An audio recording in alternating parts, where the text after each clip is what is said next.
promoting ecotourism as a way to help landowners increase their incomes and to create incentives for private land conservation. He works with Sandhills ranchers in the Gracie Creek watershed on this project. His historical work, in part, focuses on digitizing and making accessible the vast collection of homestead records currently locked up in the National Archives in Washington, D.C. This project, in partnership with Homestead National Monument of America and others, just completed digitally scanning 1 million documents. 1 million down, 29 million more to go. Join me in extending a warm welcome to Dr. Richard Edwards.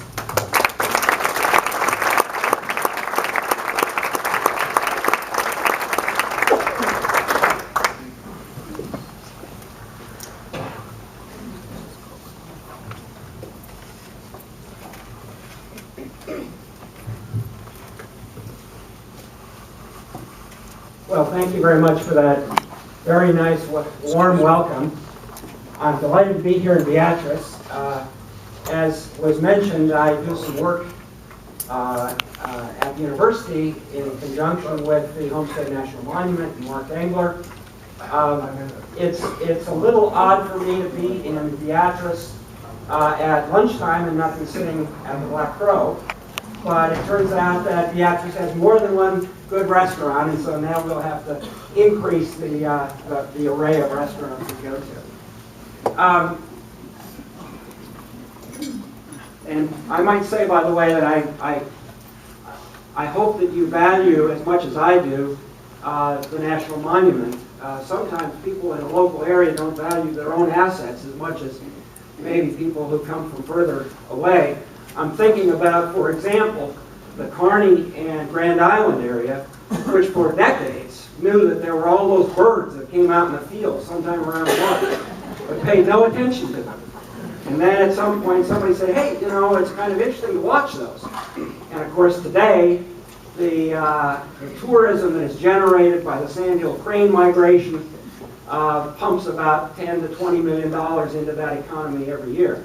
So it's worthwhile looking at local assets for sure. I'm sure that when it was announced that your luncheon speaker today was an economist, your hearts went a little aflutter.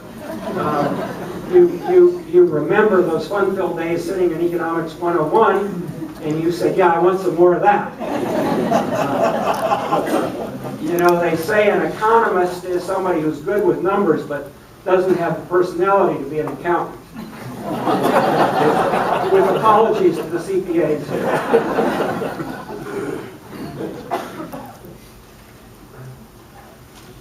I'm supposed to talk about two topics. One is say a little bit about the Homestead Act and homesteading, and the second is on community development and business leadership.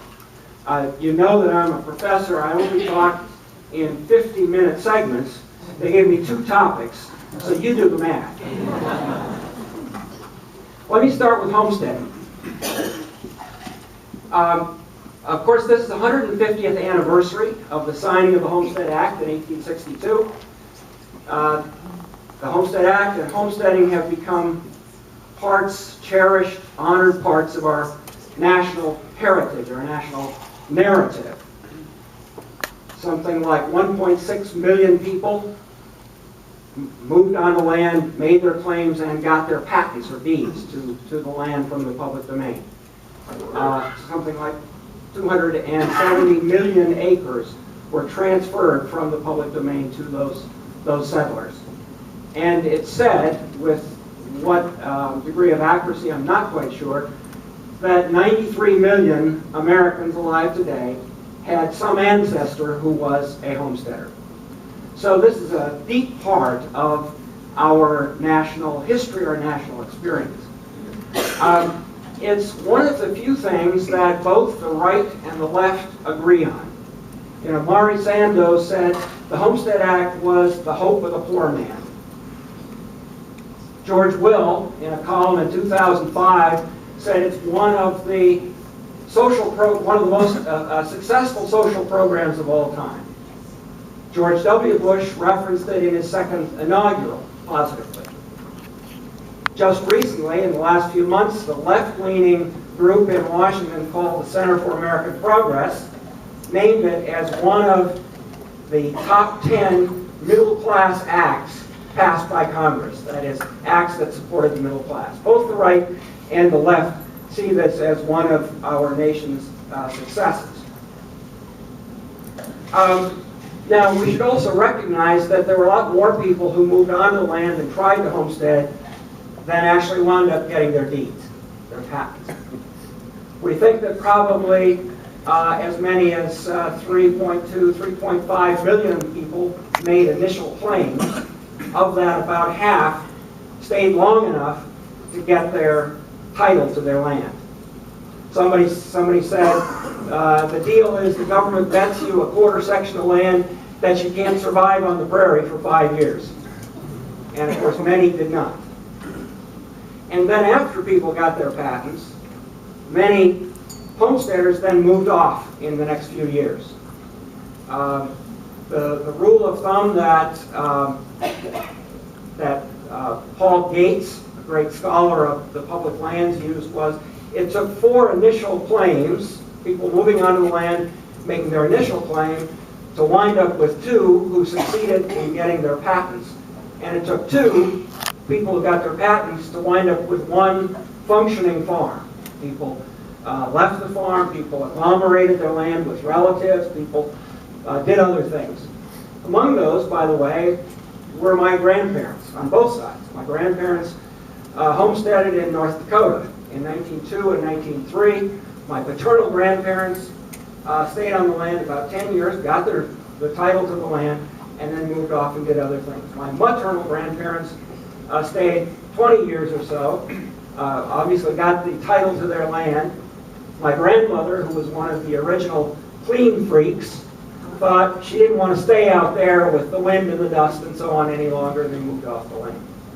So while we say, yes, there's 1.6 million people who got their patents, and maybe as many as 800,000 or so who turned those into functioning farms, there are a lot of people who went through the homesteading experience and left the land. Now, of course, we celebrate the homesteaders for their independence, their resilience, what they did.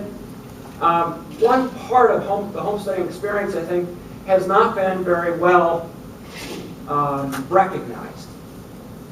And that is that homesteaders were great, what should we call them, cooperators.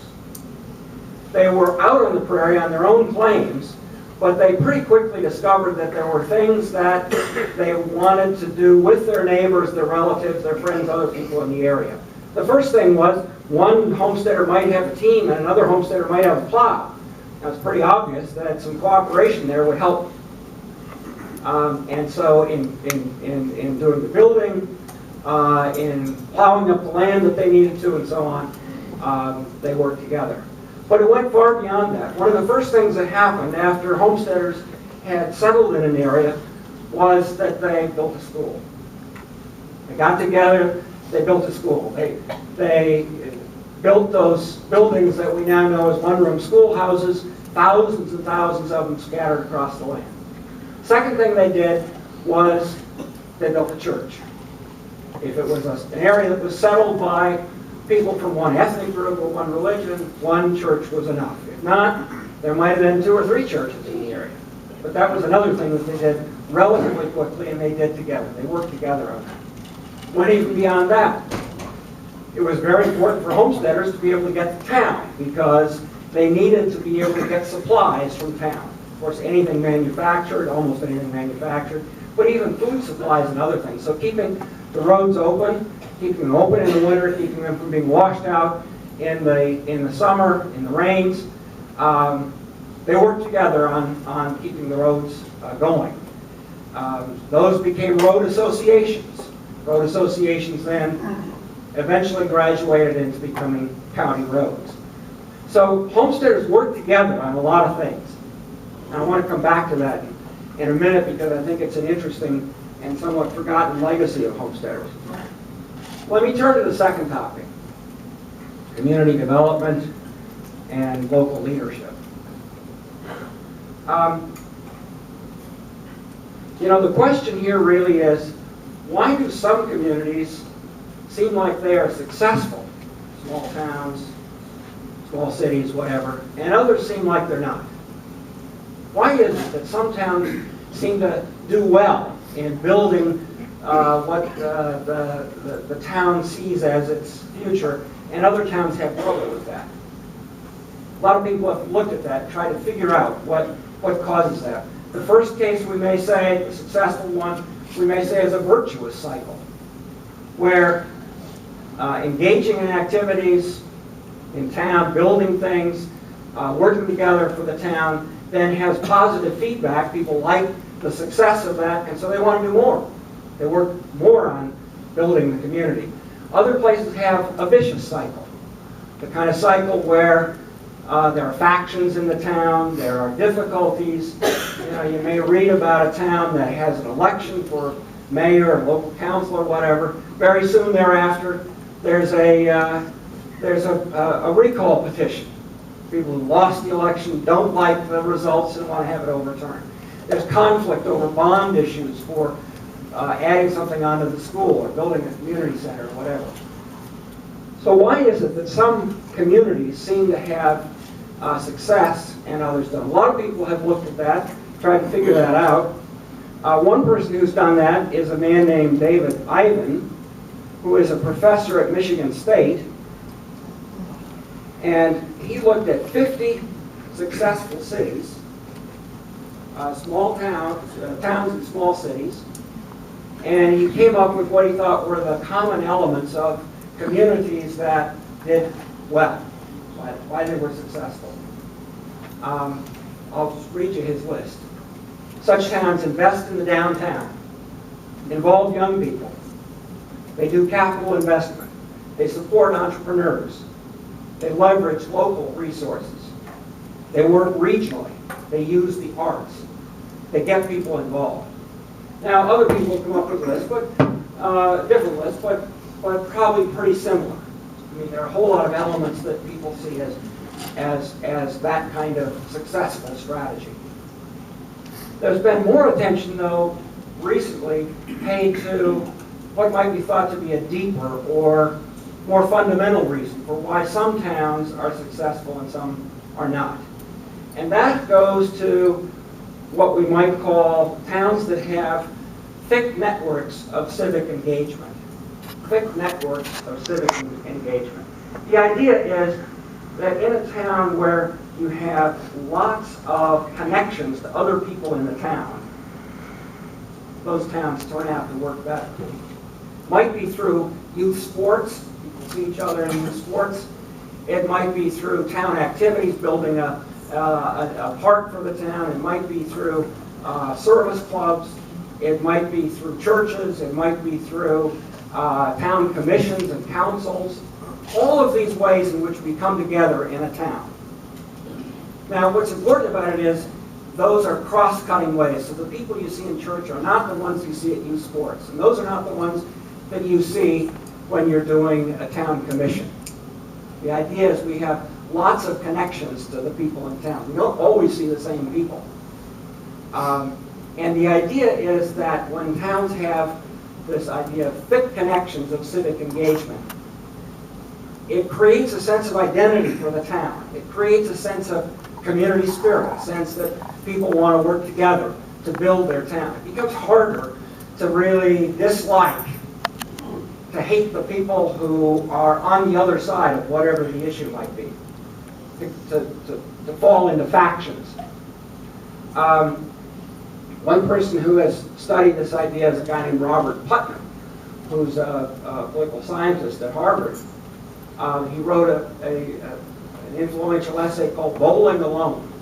And his idea is that he was concerned that we are losing a lot of those civic connections, that network of associations between us and of course one of the things he was worried about was we tend now to, when work's over, we tend to go home, turn on the TV.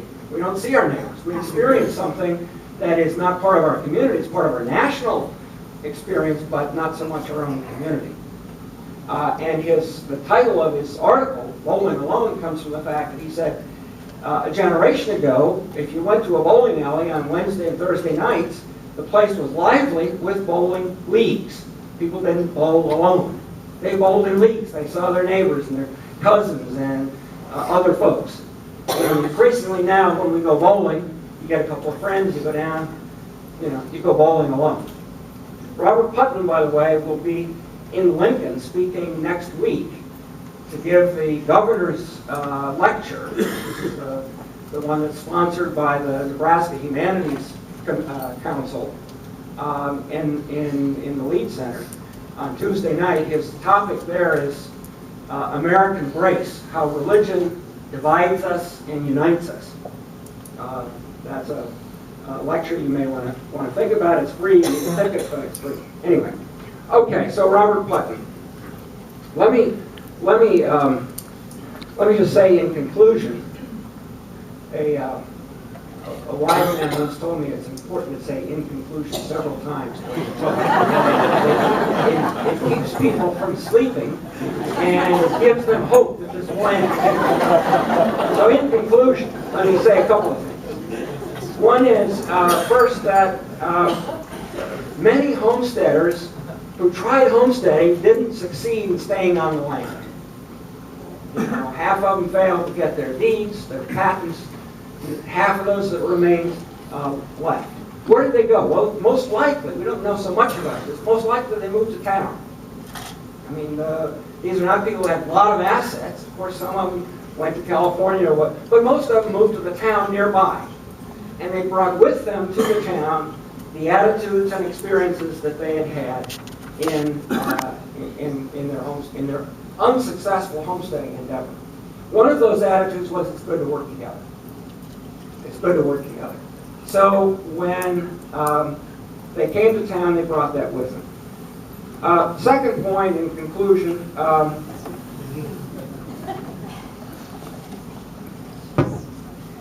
it's important for a town to have lots of these thick connections, and I hope this won't be considered an offensive or critical comment by this audience. It's important to have that thick network of connections, and it's groups like the Chambers of Commerce and other groups that by your coming together and bringing people together produce benefits for the town, not only in the direct benefits of your activities, but maybe even more importantly, just because you create a sense of identity, a sense of commonness of purpose in thinking about your town. And so, as I tried to stitch together these two ideas, these two different topics, homesteaders and community development, there is a connection. And the connection is, as we do that, as we think about our towns and our communities and our civic responsibilities toward our communities, in some ways, that's also a legacy of homesteaders. That's a legacy of the failed homesteaders who moved to town and brought the attitude that, gee whiz, it's a good idea for us to do together what I cannot do for myself, and that creates a better community and a better place for me to live. So I congratulate the Chamber on your activities, and particularly the award winners who are being recognized today, because I think you do important work. Thank you very much.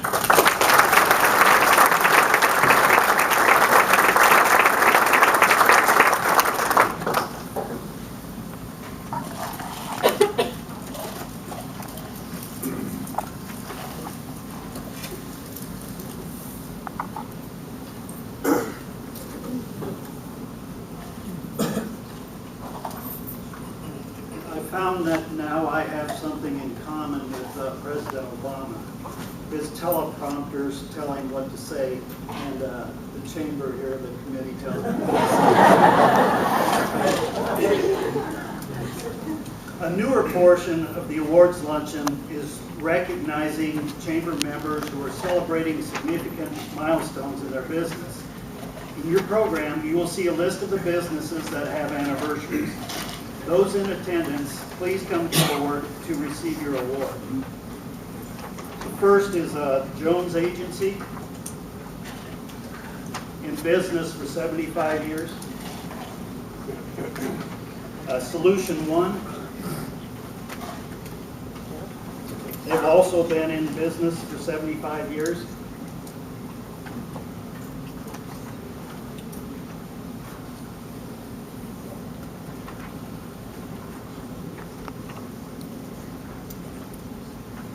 J-Cott Chiropractic. They have been in business for 50 years. Industrial Electric, in business for 50 years. And Members Owned Credit Union, in business for 50 years.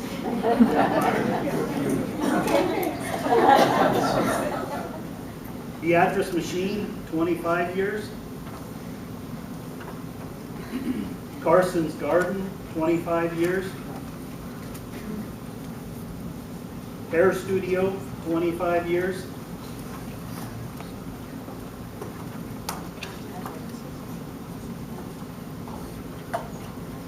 Joan and Chris must have started in grade school.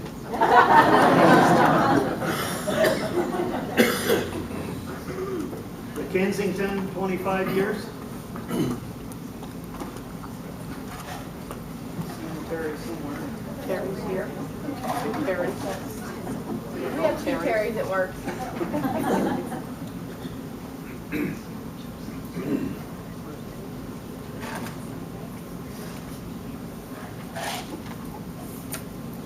Little's Lawn Shop, 25 years. And Radio Shack J&L Electronics, 25 years. Linda's here.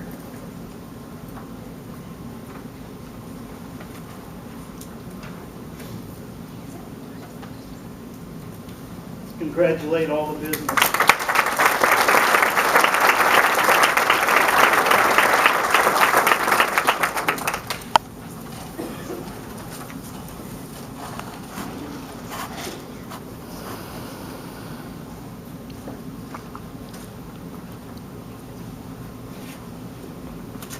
I'd like to say mine's not in writing, I memorized it, but that wouldn't be true.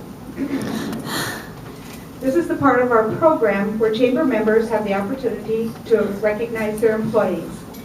All of the following recipients have been nominated by their employers, and their words are a testament to the fine labor force we have in the Beatrice community. First one is not here, Cammie Helmer. Cammie is being honored today for being a dedicated employee. She arrives 30 minutes before all other employees and performs the work of 2 or 3 people. Thank you, Cammie, and congratulations. Would Becky Reedy please come forward? Okay, all right. Becky is being honored for her creativity and can-do attitude. She is a true asset to the Daily Sun and all of our customers. She is a pleasure to be around, and we are lucky to have her. Congratulations, Becky. Jane Thatcher, Pauline Messman, please come forward.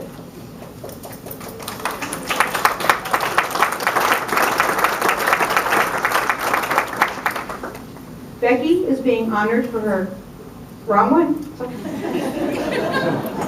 Sorry. Jane is being honored for her leadership, excellence for caring, knowledge, and clinical expertise, all of which she is willing to share with others. She has been instrumental in organizing, embracing, and supporting the exciting changes taking place at Good Samaritan Society, Beatrice. We'd like to thank her for going above and beyond for our residents. Thank you, Jane, and congratulations.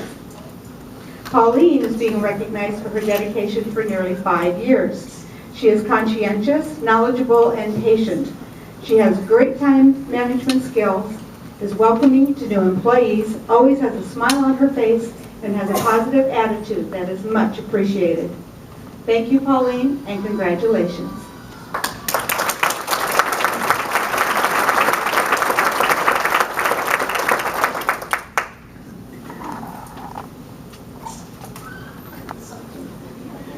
Would Deb Mingy come forward, please?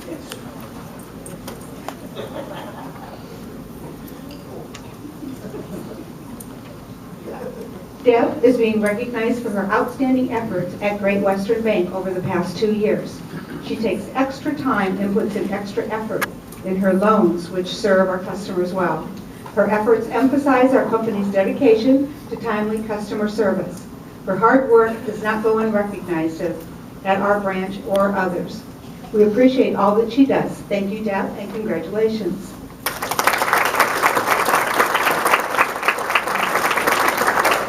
Would Lois Lowy, Stacy Kunde, Danita Reed, and Mary Haydorn please come forward? I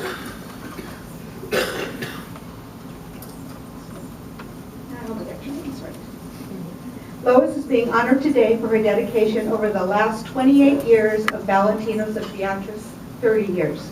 She has always been dependable and willing to go the extra mile when called upon, as is evident in the fact that she started as a server and took on the challenge to learn food preparation to get full-time hours. Her years of food knowledge and customer service is outstanding, and we appreciate her service. Thank you, Lois, and congratulations.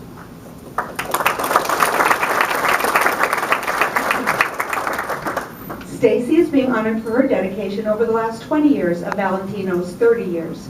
We appreciate how eager she was to learn how to make pizzas, dressings, salads, and more when she came to us from WorkNet.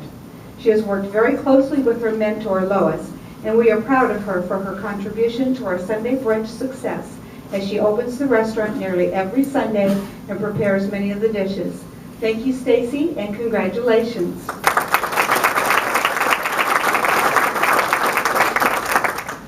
Danita Reed is being recognized for her dedication over the last 19 years of Valentino's 30 years. Her dedication as our fiscal officer, one-woman show for the Human Resource Department, and willingness to help out at the takeout window greeting our guests during express lunch are a testament to her above and beyond character. Her knowledge and dedication are exemplified daily, and we truly appreciate all she does for Valentino's. Thank you, Danita, and congratulations.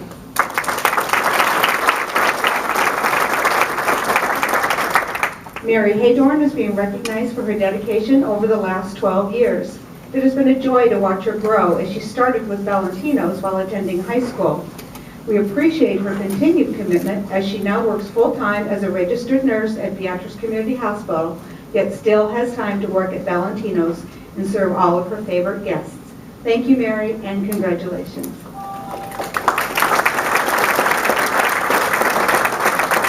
Would Sue Orwin please come forward? Sue is being recognized for her 36 years of dedicated service to individuals with intellectual disabilities. We appreciate your caring efforts in making Mosaic a home to so many. Thank you, Sue, and congratulations.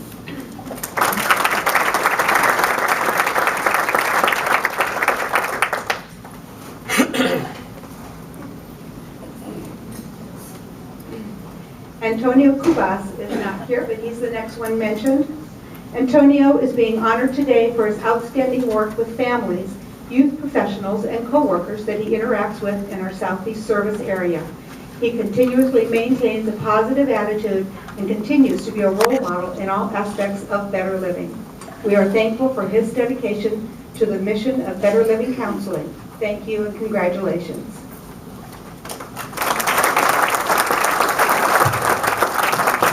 Employee recognition.